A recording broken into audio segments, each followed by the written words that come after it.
Good, I think we're in the evening already. Good evening, everybody.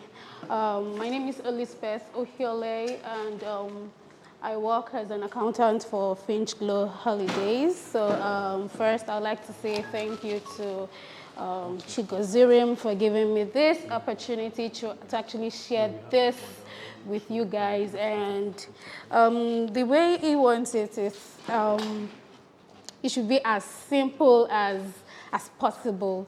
Like, try as much as possible to avoid technical jargons, and I hope I'll be able to do justice to that, because I'm actually used to all these things, and I always try to think that everybody knows this thing, but then I'll try as much as possible to simplify this. So first, I will start from the angle of have you ever been in this particular point or space where you had money and then you did not actually know how the money finished, or you were not even sure what you spent the money on?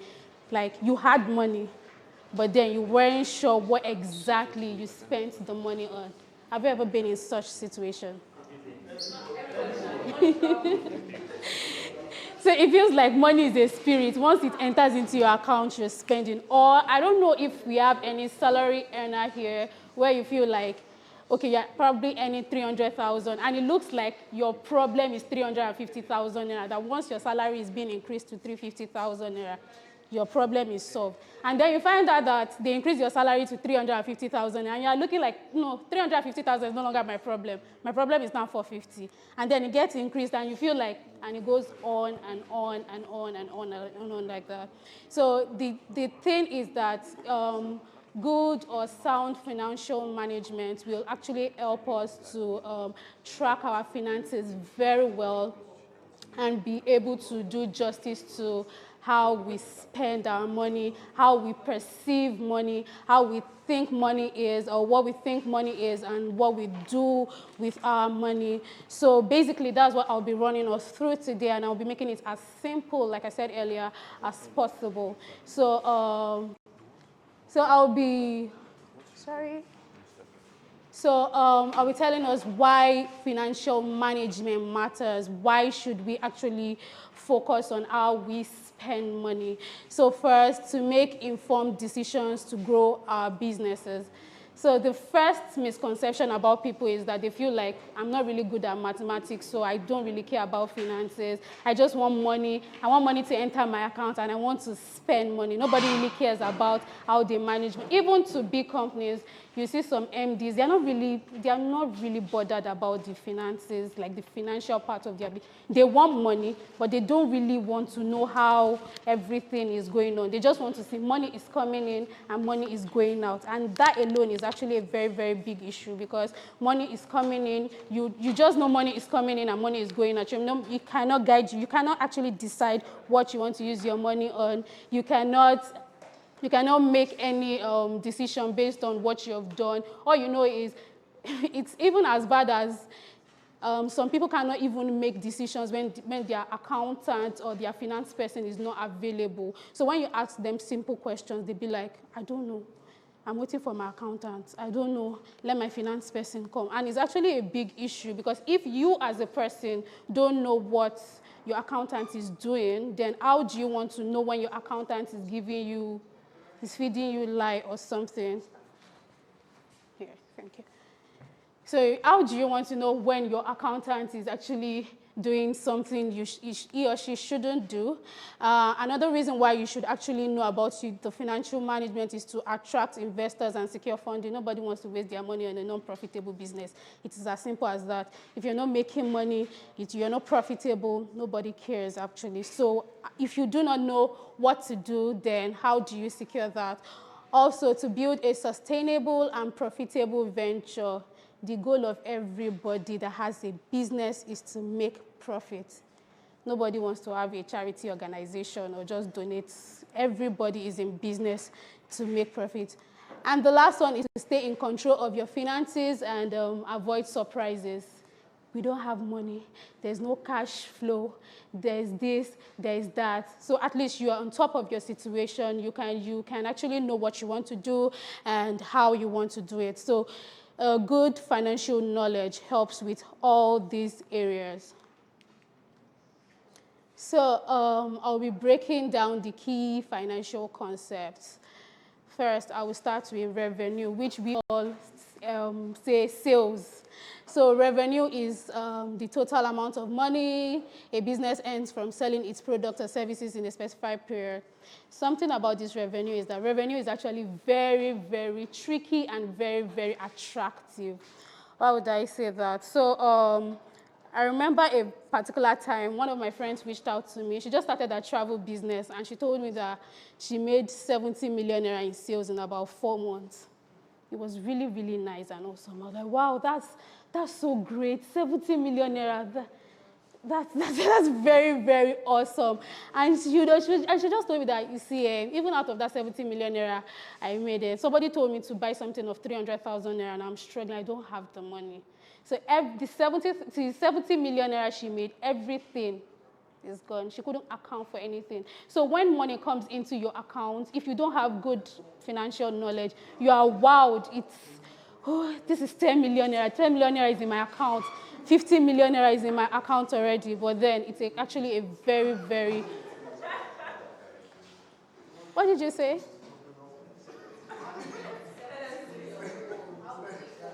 No, I'll explain that.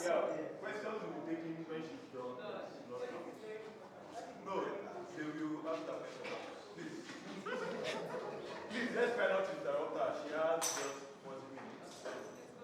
So, like I was saying, so the 70 million naira, and then, because out of the 70 million naira, you pay your vendors.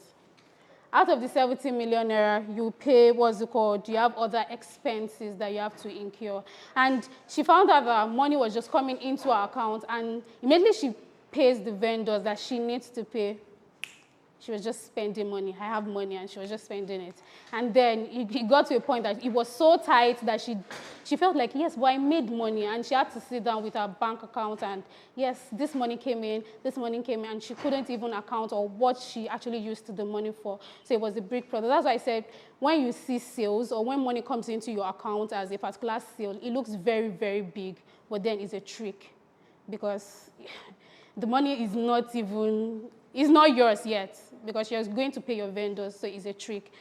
Also, expenses. Everybody loves good aesthetics. When you have a startup, I want a very fine space, good staff, and everything. Tush place, very posh place. The AC must be on point. The door, it must be beautiful, and everything. So everybody loves good aesthetics, but then as a startup, you should know this phrase that you should cut your coat according to your size. You cannot do what the big guys over there, and when I mean big guys, I mean people that have been in the industry. You cannot be like them. You cannot start and want to just come and do something in the eyebrow areas like the Lekki, the VI, and you just want to be there. There are days of little beginnings. So you don't want to do something that will actually, at the end of the day, affect your profit. And at the end of the day, it will be as if you're working, but there's nothing actually to show for it. What happened? What happened? Sorry.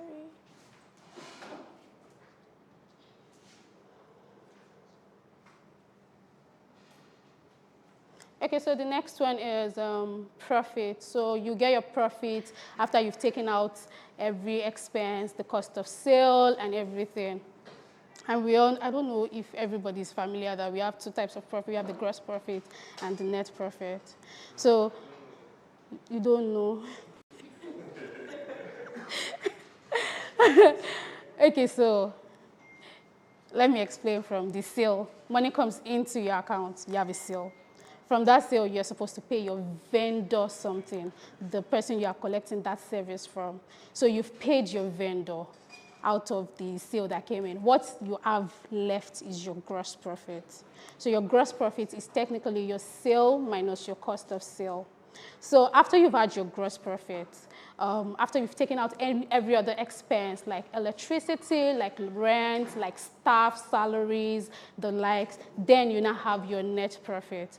But it might interest you to know that the higher your gross profit, the higher your chances of having a big net profit. So if your gross profit is actually low from the start, or you did not actually talk well with your vendors or have a good contract with your vendor, and your gross profit is low from the start, you should know that there's something. It's either you want to cut your expenses to actually fit in at the end of the day so that you can actually make more profit. And cash flow. This cash flow thing, people don't actually pay attention to cash flow, and it's actually a very, very big issue. There's a particular saying that says sales is vanity, profit is sanity, and your cash flow is the reality.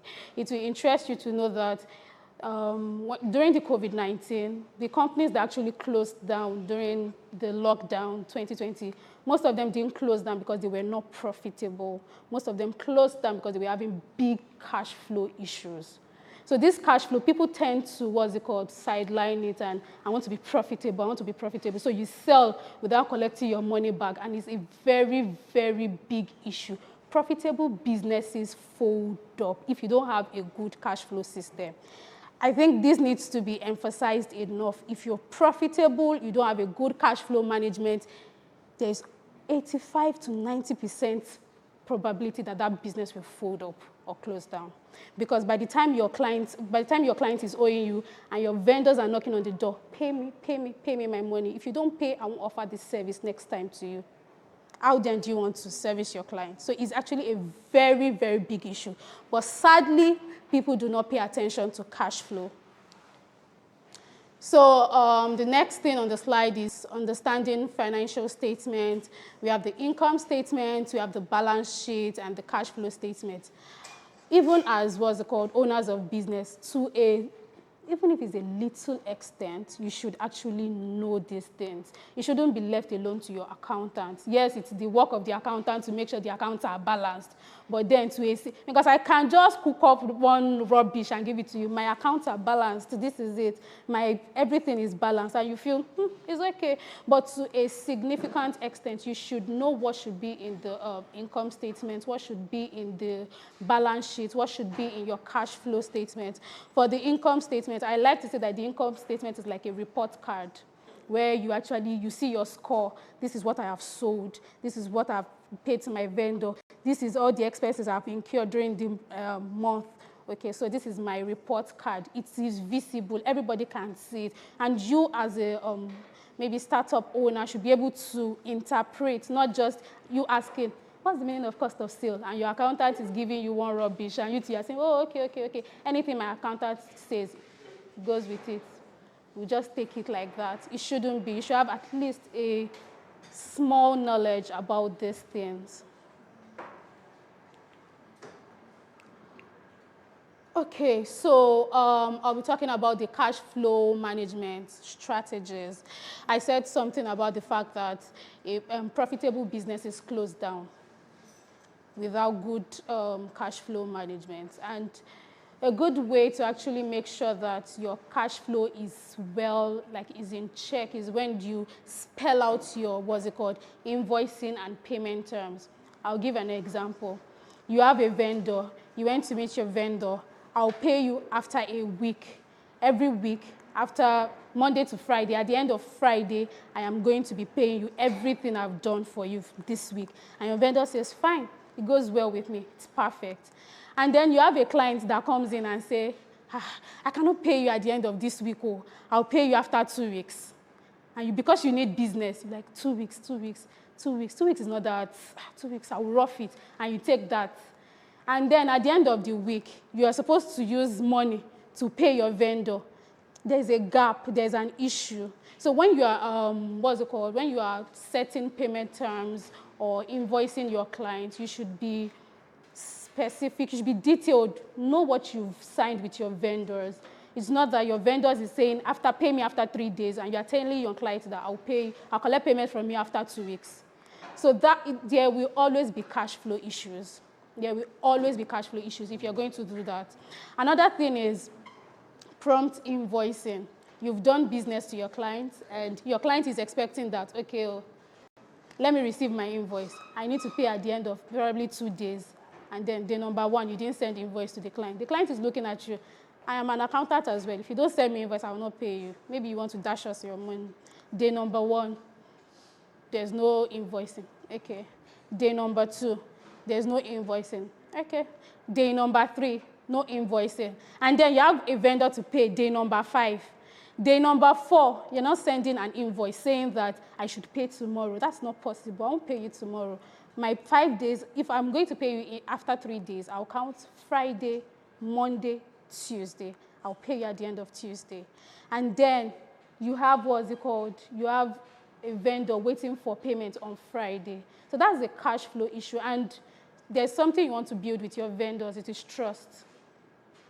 If your vendor sees that you don't pay on time and everything, it will be very, very difficult for them to actually trust you with their business or their services.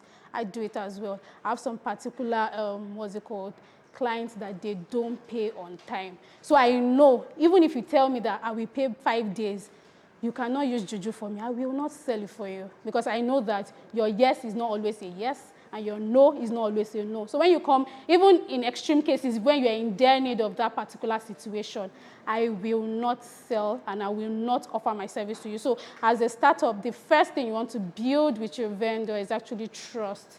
So they trust that, okay, when he says he's going to pay at the end of 5 days, he actually pays me. So by the day you default, they know this is not a usual thing. It's probably something that happened, and then they actually flow with it.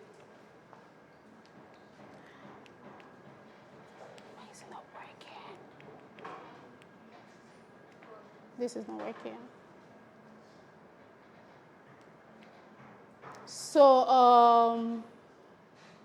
I would like to recommend, for startups, I would like to recommend accounting softwares. There are accounting softwares that you just have to have like a little grasp of it, and once you post, it does all the magic for you. Everything you want, it does it for you, like QuickBooks. If you can use, this is invoicing, this is bill, this is this is that. It generates reports for you. So you as, somebody that doesn't really know accounting or the likes, you can easily generate your reports. After you've posted like some little things correctly, you can easily say, okay, I want a management report. Okay, I want an expense report of everything I have spent. I want this, I want that, and you can quickly generate that, and it makes absolute total sense. Even without your accountants being involved, you can do everything on your own without having anybody's input.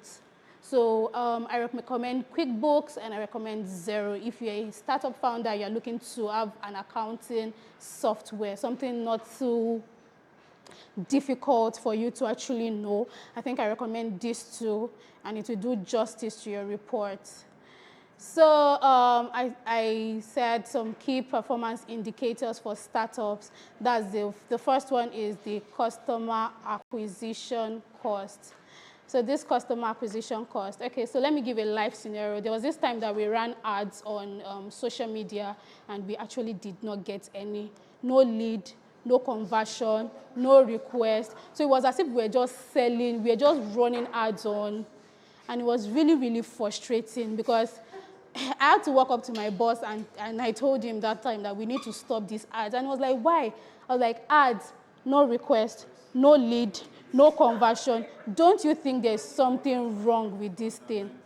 There's something very wrong with this thing. So from your customer acquisition cost, you can actually know when you have when you spent a particular amount on a particular thing, and that thing yields maybe a little result. You can actually know, okay, what thing has this thing yielded? This expense that I am throwing around, making, what has it gotten for me? So you can actually say, if it's not yielding a particular substantial, you know you need to change route immediately and stop what you're doing. So you can sit down with yourself and, okay, this thing isn't working. For example, you you used maybe 500,000 naira to get 50,000. You know that this doesn't work. You should actually change course immediately and just reroute.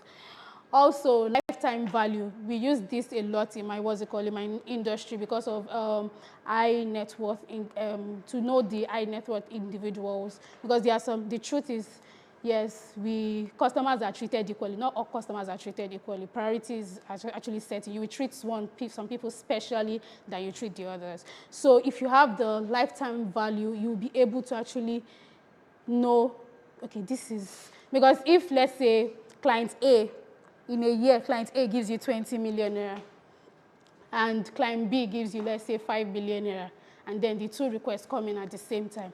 You know the one to actually put attention. You are telling client B, I'm coming. No, it's not as if I'm actually, but I'm doing something. I will attend to your request very soon. Even when you're attending to client B and client A comes back to say, no, this thing you didn't do very well. You still say, I'm coming. Let me quickly do something. So this lifetime value helps you know the customers to pay attention to and the customers to actually manage.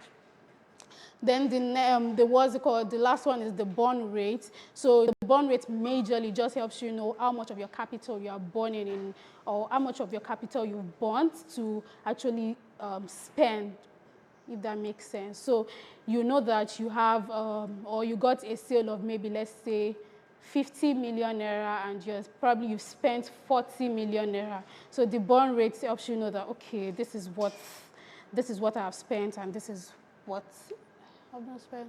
So I have a case study here. So the case study is AfriThreads, a Lagos-based startup creating and selling contemporary clothing inspired by Nigerian fabrics and traditional craftsmanship. So these AfriThreads they have their challenges. They have fluctuating income, they have high production costs, and limited access to financing. As the owner or the accountant or the finance person, what do you want to do so that AfriThread doesn't go down the drain and become a thing of the past? The first thing you need to do is to implement a cash flow management system. Again, cash flow is very, very, very key.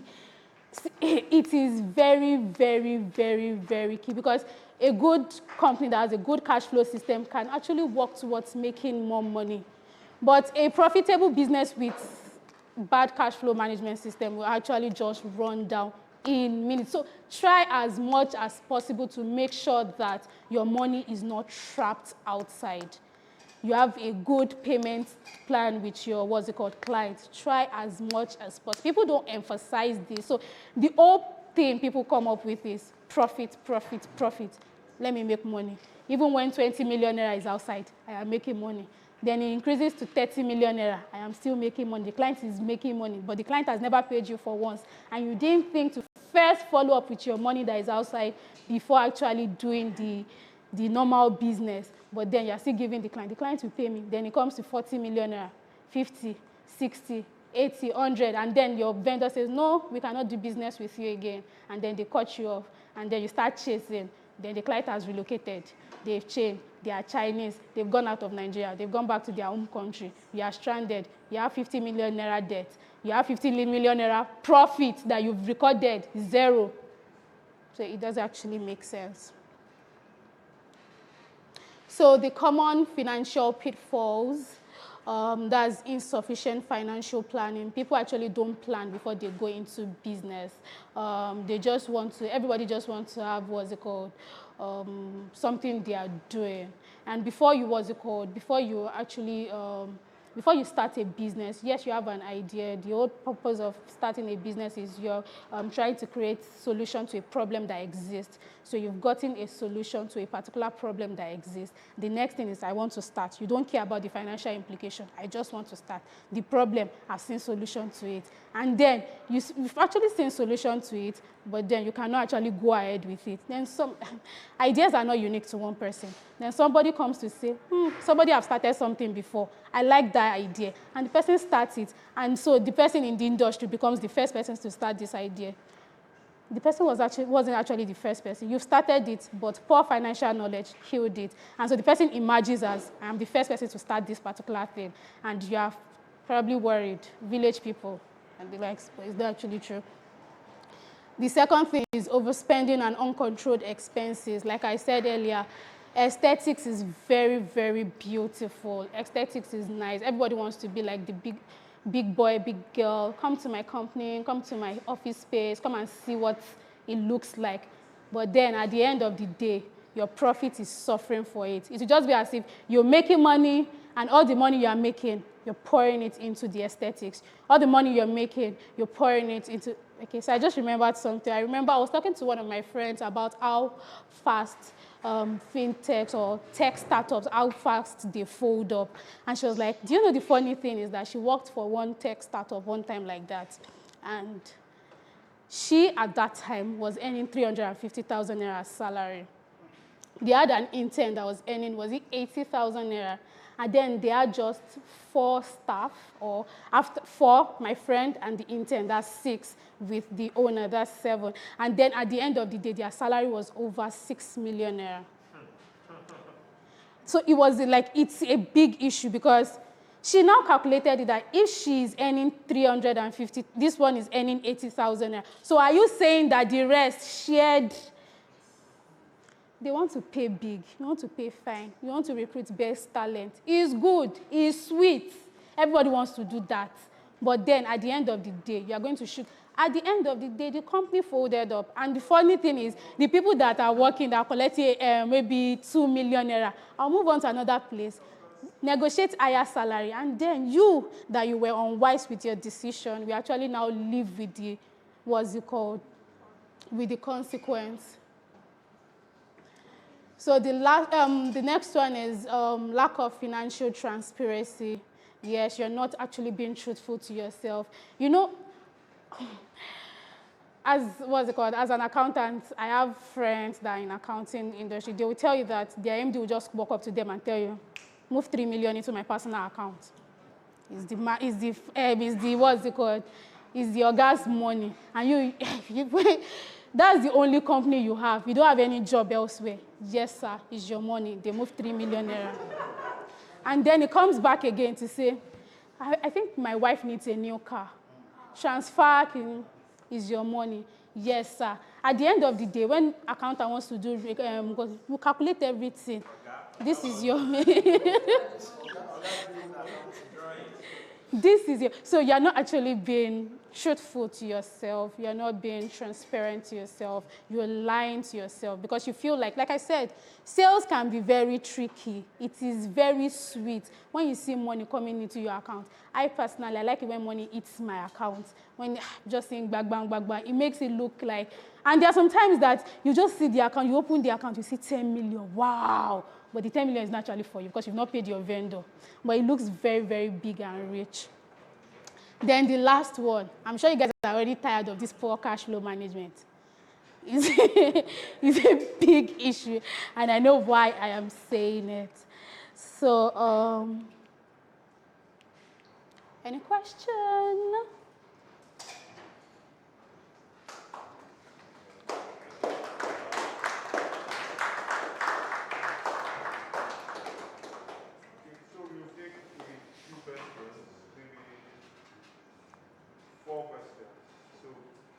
I saw your hand up, right? Yeah, you did. You, any other person? 2 more people. All right, let's have it. Hi. Hi. My name is Tumishe. Hi, Tumishe. My first question is, how do you differentiate cost of sale with expenses?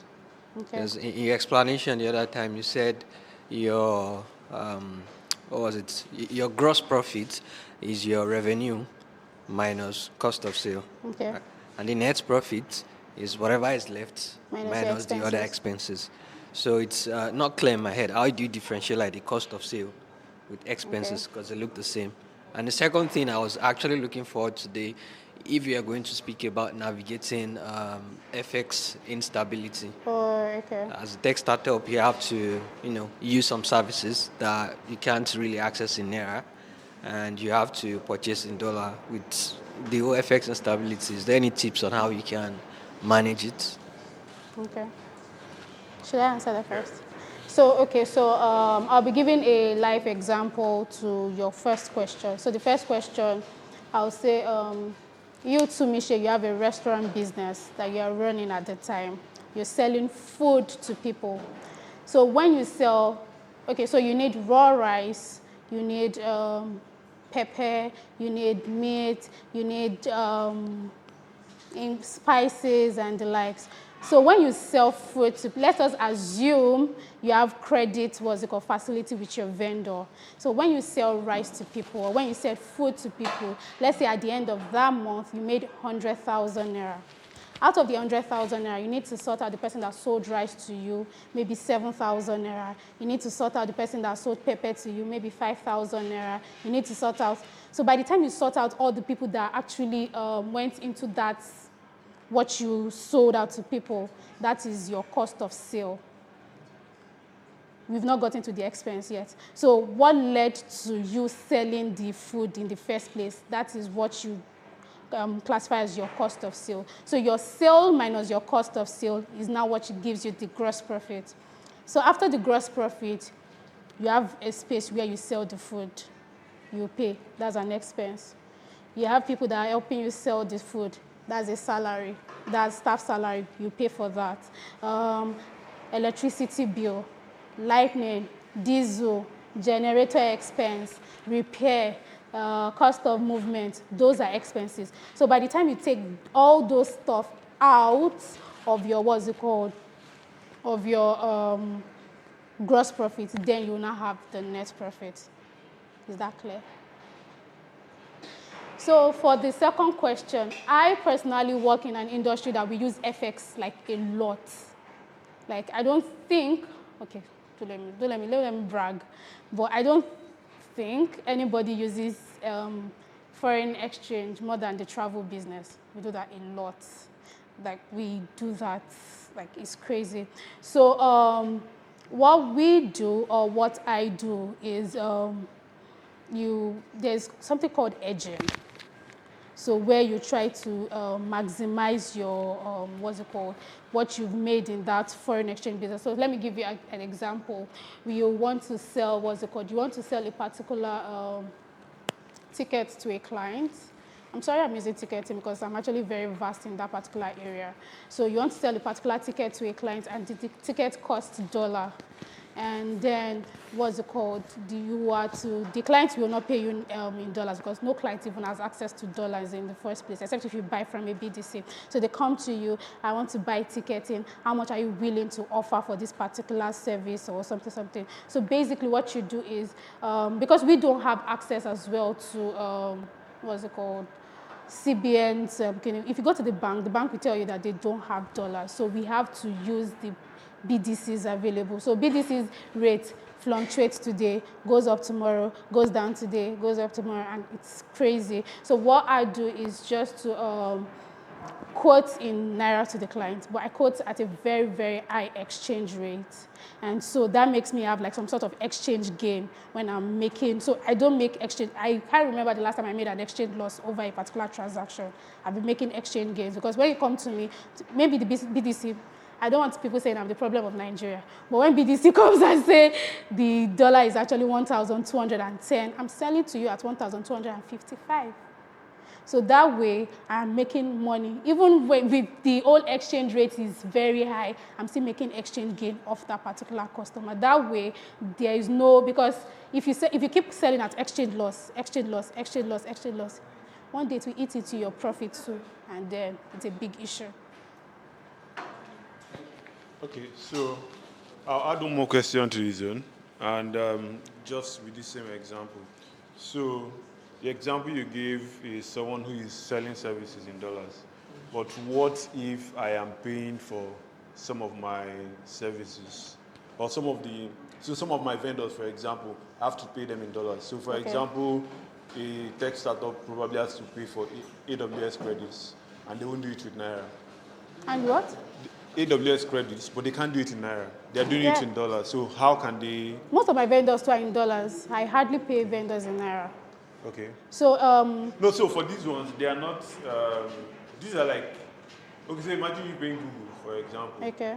You're not, they don't have a Naira option, so you're paying them in dollars. So how do you factor that in, especially when you're now billing your actual customers? So when you're billing your actual, let me explain this. You're billing your actual customer. Let's say, because actually no banks actually give, I don't know, but has anybody gotten what's it called, dollar from the bank before? Like walked up to the bank and they give you dollars in exchange for Naira. In exchange for Naira. No. I'm saying you actually went to the bank to say, this is the CBN rate. Give me dollar. This is Naira. Has anybody gotten that before? That is structured. You can, but it should be difficult. There's a window for it. And depends on the relationship. Forget because it's actually, I am an accountant and I have never gone to the bank before to say, this is Naira. Give me dollar. I want to exchange it for dollar. It's not possible. That's why I'm worried.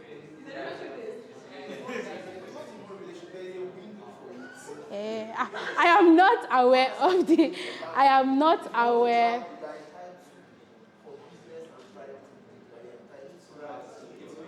PTA and the likes.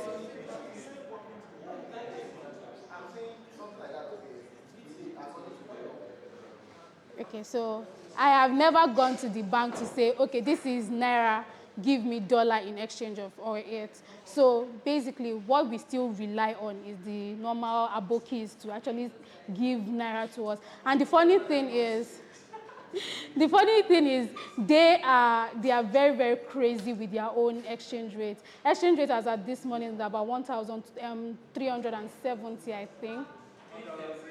Yeah. If you want to buy, yes. So if you want to buy, so it is really, really crazy. So Chigozie, we are actually buying dollar for 1,370. I believe you have a dollar account, right? So you're buying dollar for 1,370, but you are quoting for your clients in about 1,410 naira. So by the time the client pays you 1,410 naira, you take 1,370 worth of that thing you want to pay to Google, you pay it to the Aboki deposits the money back into your dollar account at 1,375. But then you charge your client 1,410. Then you've made your own exchange gain, Swift. You're not making any loss of the transaction. You're paying your vendor, easy. That's supposed to be maybe because I do these things every day, so it's already, a part of me. So immediately I ask my BDC, how much is rate? And it gives me rate. I'm telling the client, rate is 1,000 something. So if you go up to that now would be where I'm offering a service that the price is fixed.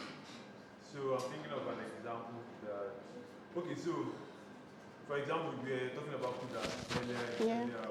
Cuda doesn't, they can't wake up one morning and increase the rate that they charge me for a transfer. If they do it, I'll go to UBA. That's because they use CBN exchange rate. Okay. So for people who can't use CBN exchange rate, how can they work around it? So let me get you. So is this what you're doing with Cuda? You go to Cuda to say, I have Naira. No, so I am Cuda. Okay. I deliver services to you. Okay. But I pay for certain services that I need to deliver those services to you in dollars. But I'm making my money in Naira. Okay. So I'm also charging you in Naira. And because of the dollar fluctuations, I don't know whether what I paid this month is what I'll pay next month, right? Okay. So maybe last month it was 1,200 naira, and then by next month it's 1,400 naira. But because my services, I charge a flat rate for it, and I can't just increase it just like that. how is there something that we can do to? Okay, so you're talking from the standpoint of you being Cuda. Yes. So Cuda is offering services at a flat rate for you. I don't think it's a flat rate. It kind of is. So regardless It changes over time. Not really. It So does. regardless of the transfer you make on UBA, for example, Yeah. it's going to be either 20-something naira or 50 naira. Almost like, depending on the bank, of course. But the charge for that is like fixed. Okay, so I what don't you're saying is there's a particular charge that is fixed, Yes. but then it has nothing to do with the exchange rate. Yes. That's what you're saying. Yeah. Okay, I just got your point. I felt like you were saying that maybe Cuda gives you a fixed exchange rate. That's why I told you that it's never fixed. It even changes, even CBN rates. And I'm sure they too themselves, they're using what's it called, CBN, except for all this, every fintech, except for all these Piggyverse, Cowrywise, blah, blah. I think those ones use black market exchange rate because I do things on Cowrywise and I know that at the last time I did a particular dollar transaction with them, they were using 1,285 and then CBN rate was still 900 and something. CBN rate was still 900 and something naira.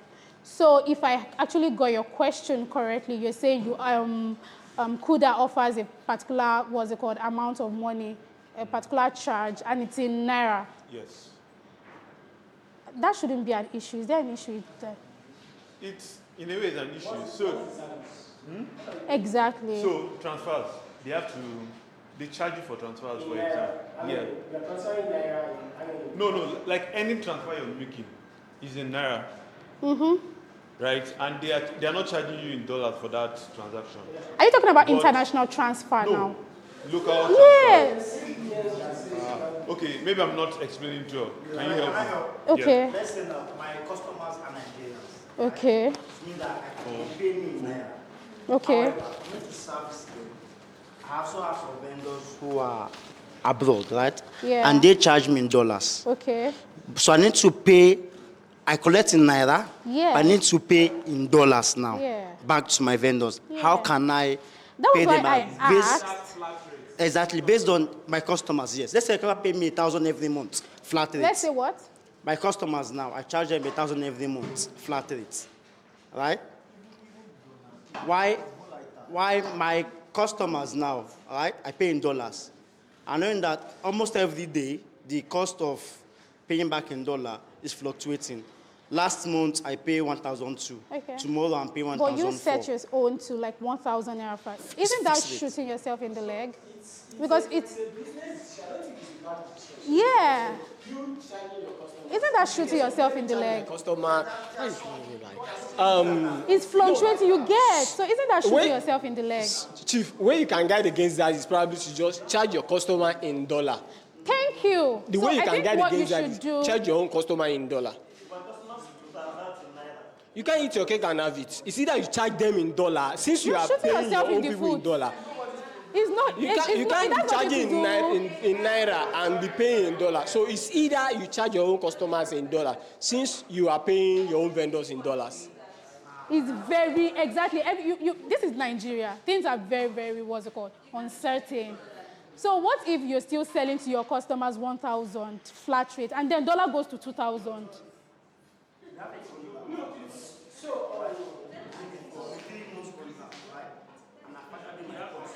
No, even in contracts, even when people sign contracts, there is a particular clause that puts there that actually people can actually now, you can come back to actually say you want to do, as long as you to review, there's a clause.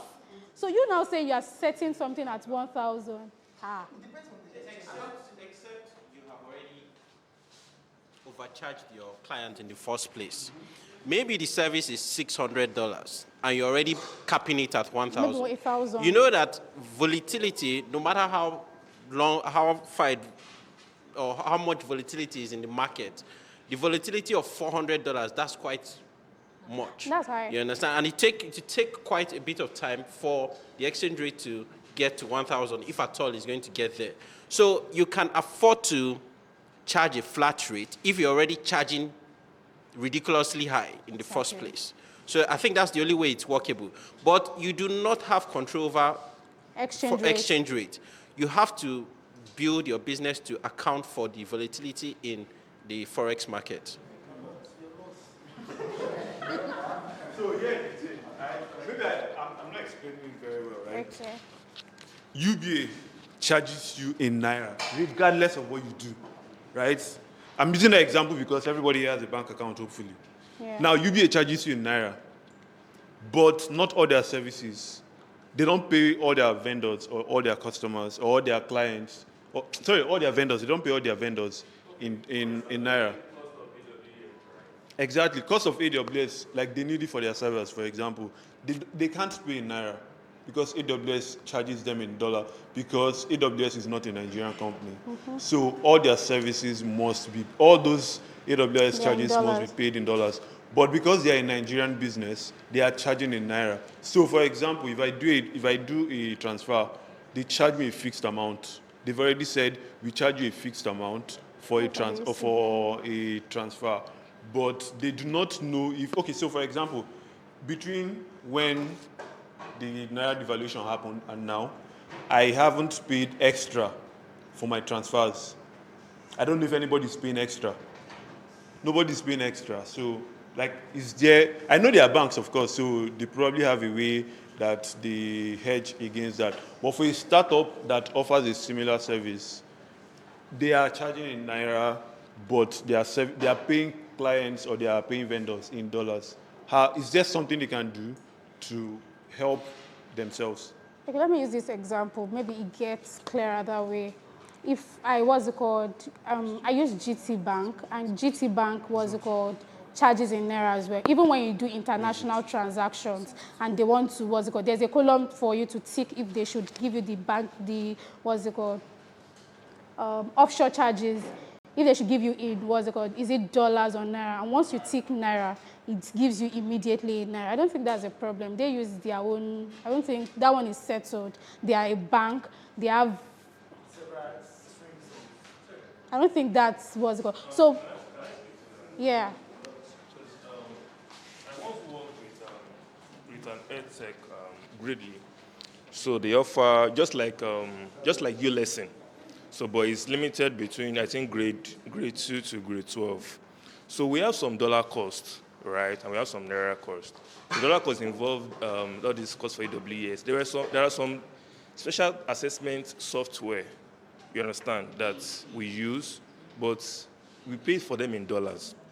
You understand? And we are charging parents, we are charging them in naira. Yeah. So it got to a point when exchange rate was, started going nuts, and wanted to say that, okay, what can we do? So what we do was two things.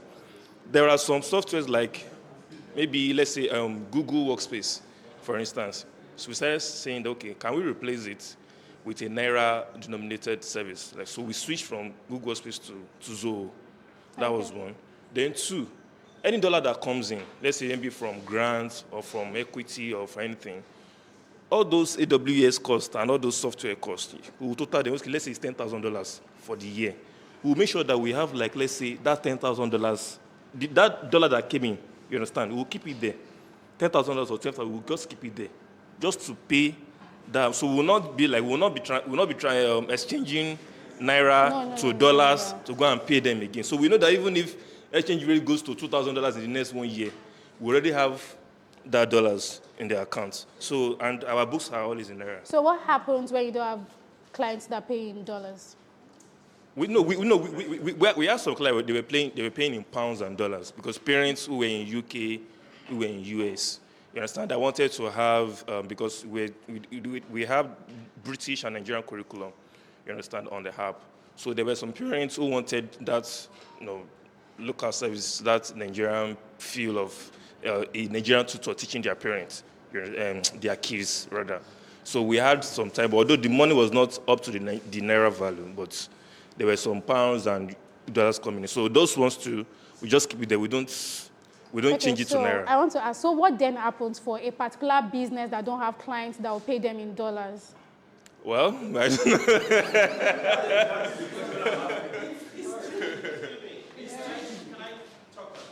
Yes.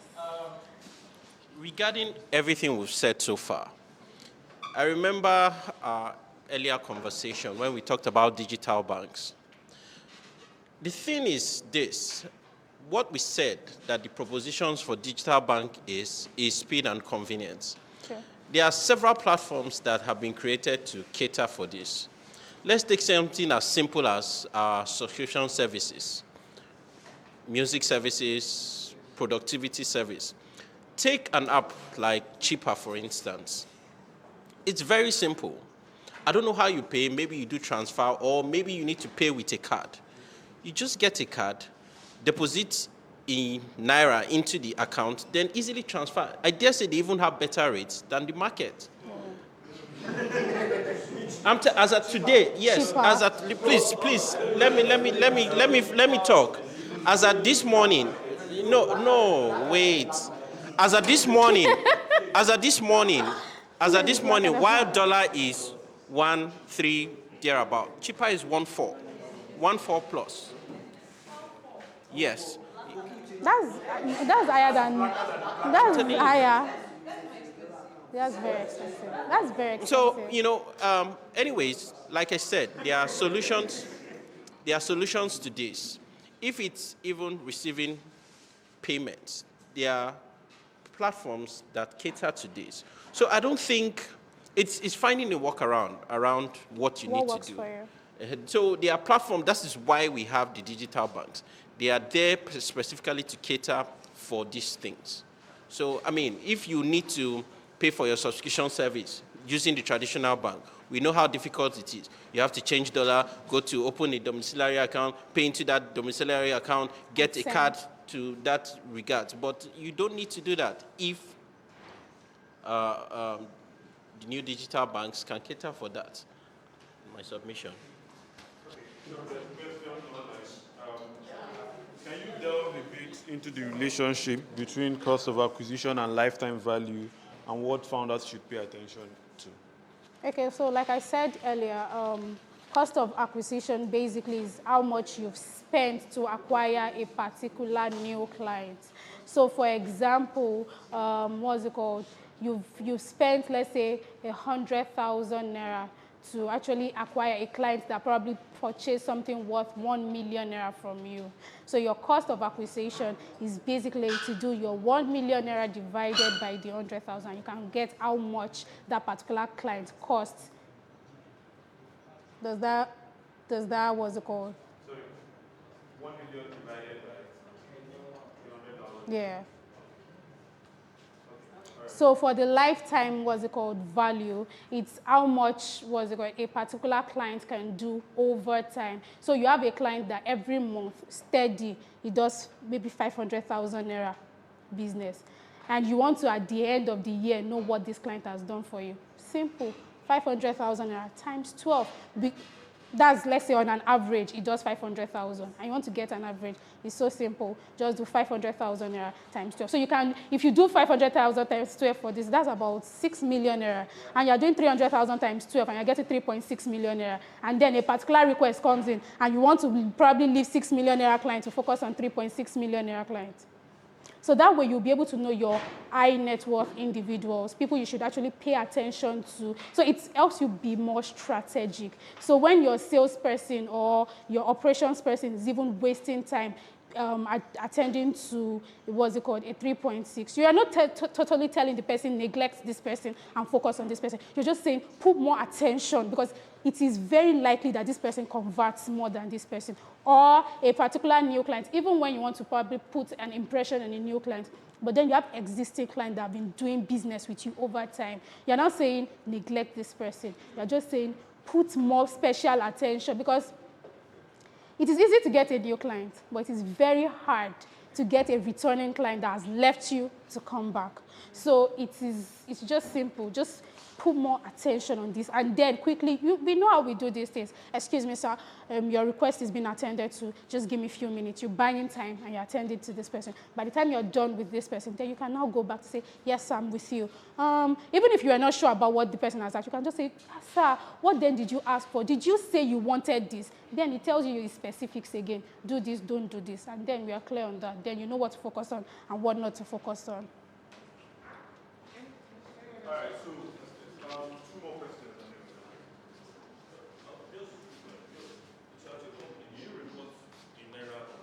Naira. Why would you report it dollars? My questions are based on your slides earlier. You gave a case study on cash flow management. Yeah. If using that case study, how would you manage cash flow? I mean, give us practical example. If you're running a company like that, how would you manage cash flow? That's one. Then two, how do you check the spending of startup founders? Because from what you explained earlier, from the example you gave, startup founders seem to be overpaying themselves. So how do we work against that? Assuming I'm a VC, how do I work against that? How do I know a company? Just remove the VC part of it. We're talking about longevity in startups now. It's things like this that make startups fail when founders overpay themselves. Okay. Now I'm a customer who is looking to use the product of a startup. How do I know a startup that does this? How do we check against things like this? Okay, so your first question is cash flow management.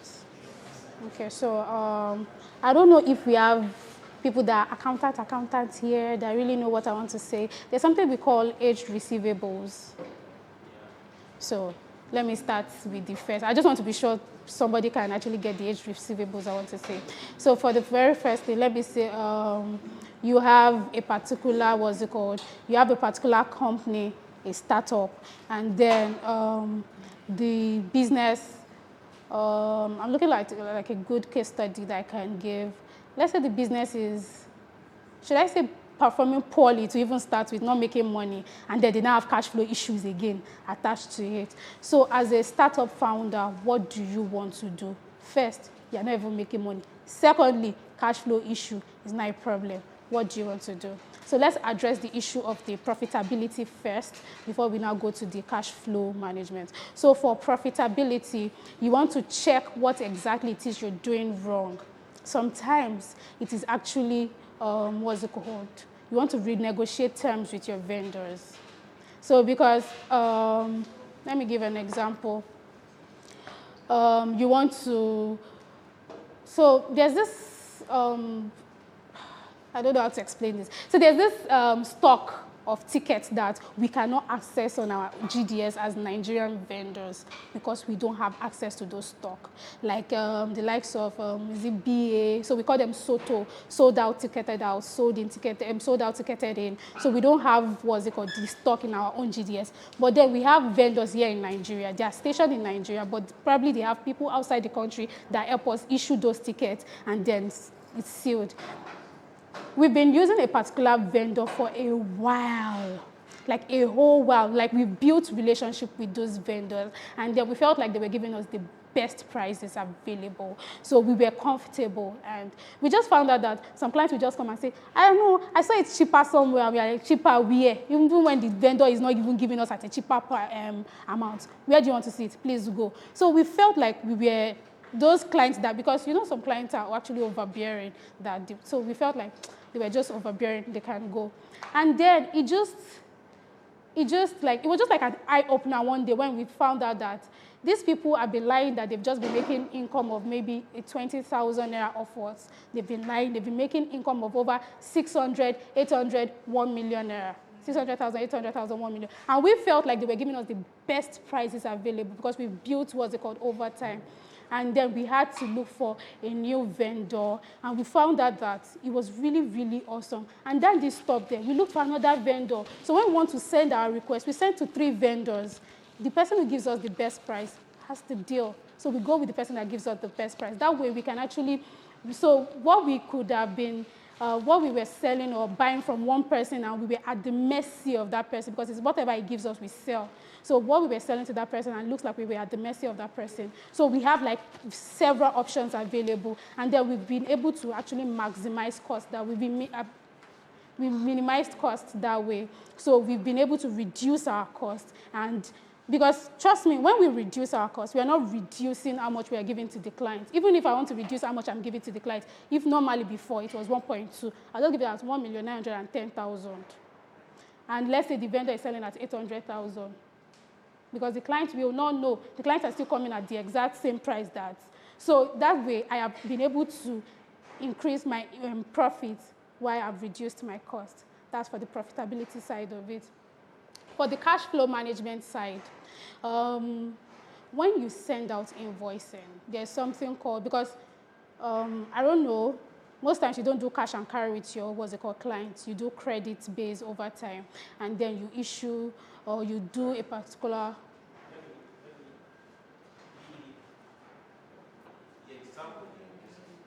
Don't have time. It doesn't really address.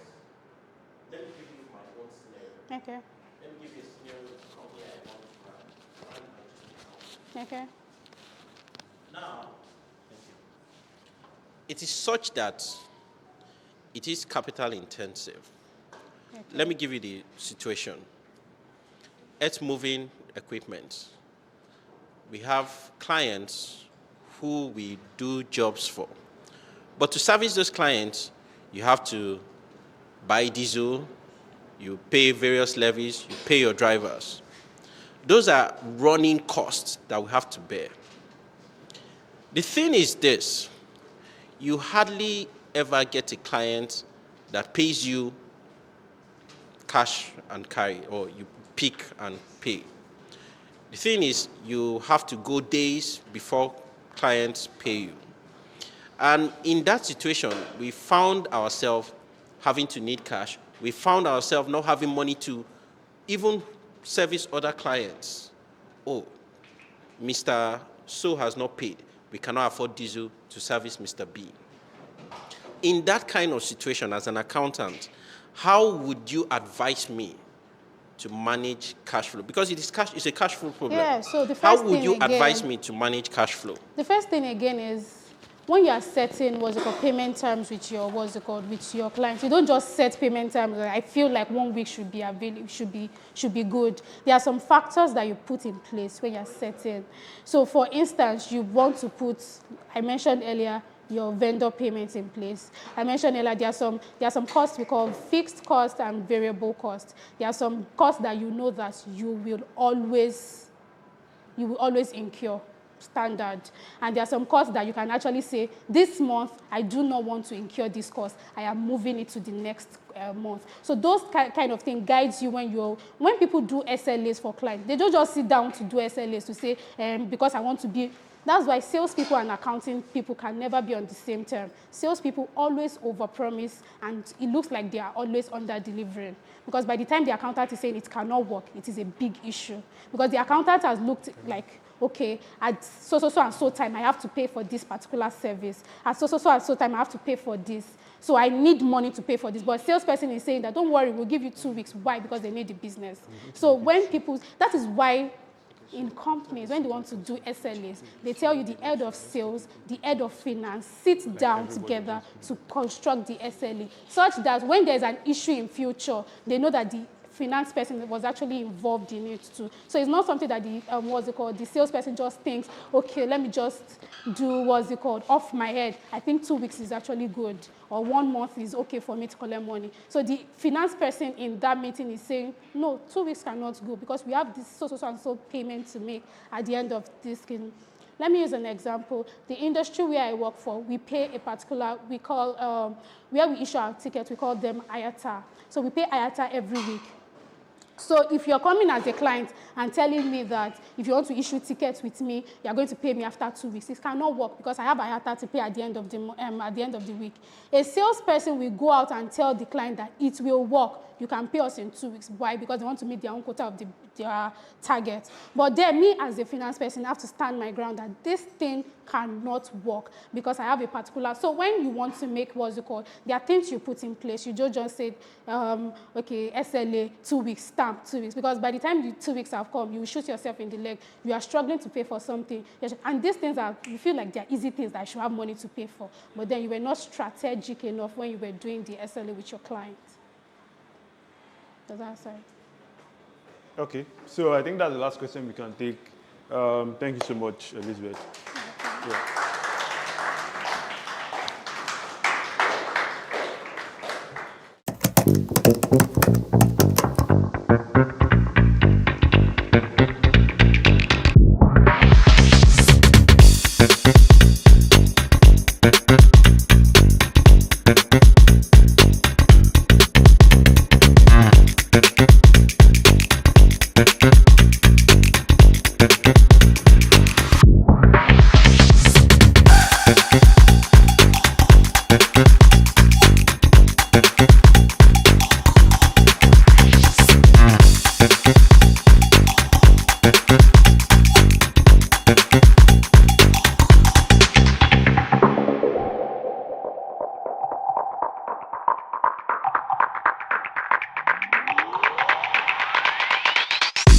Thank you.